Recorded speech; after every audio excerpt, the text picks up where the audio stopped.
नमस्कार। चलिए आज निकलते हैं भारत की एक बहुत ही खास यात्रा पर। एक ऐसी यात्रा जो हमें हमारी कुछ सबसे अनमोल जगहों से मिलाएगी। ये वो धरोहरें हैं जिन्हें सिर्फ भारत ही नहीं बल्कि पूरी दुनिया ने माना है। ये हैं भारत के शानदार यूनेस्को विश्व धरोहर स्थल।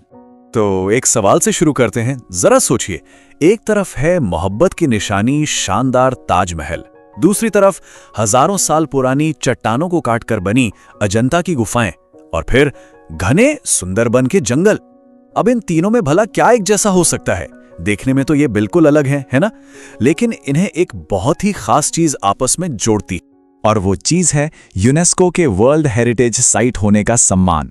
लेकिन ये वर्ल्ड हेरिटेज साइट होता क्या है, इसका असल में मतलब क्या है? चलिए सबसे पहले इसी को समझते हैं। तो देखिए, यूनेस्को वर्ल्ड हेरिटेज साइट कोई भी ऐसी खास जगह हो सकती है। मतलब कोई जंगल, कोई पहाड़, कोई पुरानी इमारत, या फिर पूरा का पूरा शहर भी, जिसे एक इंटरनेशनल कमेटी चुनती है। और क्यों चुनती है? क्योंकि उस जगह का सांस्कृतिक या प्राकृतिक महत्व इतना ज्यादा होता है कि वो सिर्फ एक देश की नहीं बल्कि पूरी दुनिया की, पूरी इंसानियत की एक साझी विरासत बन जाती है। पूरी दुनिया की बात करें ना, तो अक्टूबर 2023 तक लगभग 1200 वर्ल्ड हेरिटेज साइट्स हैं। और इस चार्ट में देखिए, इनमें से ज्यादातर करीब 78% कल्चरल यानी सांस्कृतिक धरोहरें हैं। मतलब दुनिया भर में इंसानों के बनाए इतिहास और कला को बचाने पर कितना फोकस है, ये साफ दिखता है। तो इस ग्लोबल लिस्ट में भारत कहाँ है? चलिए अब फोकस करते हैं अपने देश पर, भारत की विरासत सूची पर। ये देखिए 43। भारत में कुल 43 यूनेस्को वर्ल्ड हेरिटेज साइट्स हैं। ये नंबर अपने आप में हमारे देश के हजारों साल पुराने इतिहास, हमारी रंग बिरंगी संस्कृति और कुदरत की बेजोड़ खूबसूरती का सबूत है। और हमारे यहाँ भी वही पैटर्न है।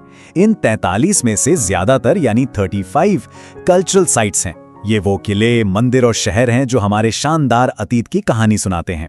इसके अलावा 7 नेचुरल साइट्स हैं जो हमारी जबरदस्त बायोडाइवर्सिटी को दिखाती हैं, और एक मिक्स्ड साइट भी है। और मजे की बात यह है कि ये सब एक जगह पर नहीं है। इस मैप को देखिए जरा। ये धरोहरें कश्मीर से लेकर तमिलनाडु और गुजरात से लेकर नॉर्थ ईस्ट तक पूरे देश में फैली हैं। सच में ये भारत की विशालता का असली नक्शा है।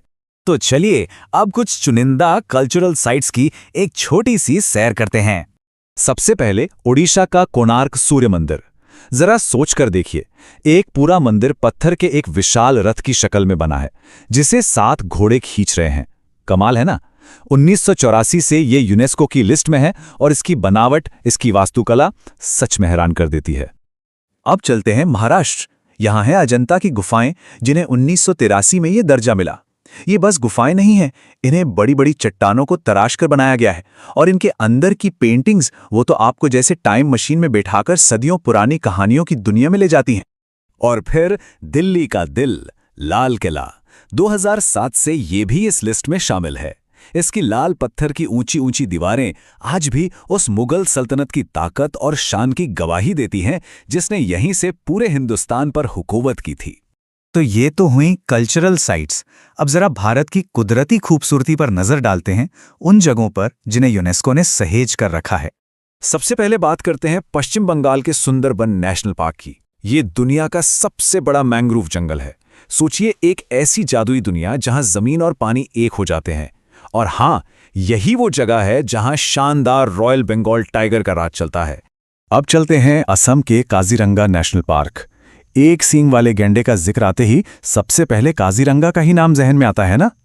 1985 से ये इस लिस्ट में है, और ये पार्क वाइल्ड लाइफ कंजर्वेशन में भारत की एक बहुत बड़ी कामयाबी का सिंबल है। अब देखिए, ये लिस्ट सिर्फ पुरानी जगहों की नहीं है, ये एक जीती जागती लिस्ट है जो लगातार बढ़ रही है। तो चलिए देखते हैं कि इसमें हाल फिलहाल में कौन से नए नाम जुड़े हैं। पिछले कुछ सालों में ही देखिए, 2021 में तेलंगाना का रामप्पा मंदिर और गुजरात का हड़प्पा शहर धोलावीरा इसमें शामिल हुए। और अभी-अभी 2023 में पश्चिम बंगाल के शांति निकेतन और कर्नाटक के होयसल मंदिरों को भी ये सम्मान मिल गया। और इन्हीं नए सदस्यों में से एक है कर्नाटक का होयसल मंदिर समूह। इसमें बेलूर, हलेबीडु और सोमनाथपुरा के वो मंदिर आते हैं जो होयसल साम्राज्य की कारीगरी का एक बेमिसाल नमूना है। तो सवाल यह है कि इन मंदिरों में ऐसा क्या खास है? इनकी बनावट, जिसे वेसर स्टाइल कहते हैं, वो अनोखी है। ये नॉर्थ की नागर और साउथ की द्रविड़ स्टाइल का एक खूबसूरत मिक्सचर है और इन्हें नर्म सोपस्टोन से बनाया गया था, जिस वजह से कारीगर इतनी बारीक और कमाल की नक्काशी कर पाए कि देखकर आज भी आंखें खुली की खुली रह जाती हैं। तो ये जगहें सिर्फ पत्थर और ईंट की इमारतें नहीं हैं, ये हमारी साझी विरासत की जीती जागती कहानियां हैं। और कहानी अभी खत्म नहीं हुई है। असल में भारत की एक टेंटेटिव लिस्ट भी है, मतलब एक वेटिंग लिस्ट जिसमें दर्जनों और ऐतिहासिक जगहें अपनी बारी का इंतजार कर रही हैं। यूनेस्को की कमेटी उन्हें देख परख रही है, यानी आने वाले सालों में भारत की ये लिस्ट और भी लंबी हो सकती है।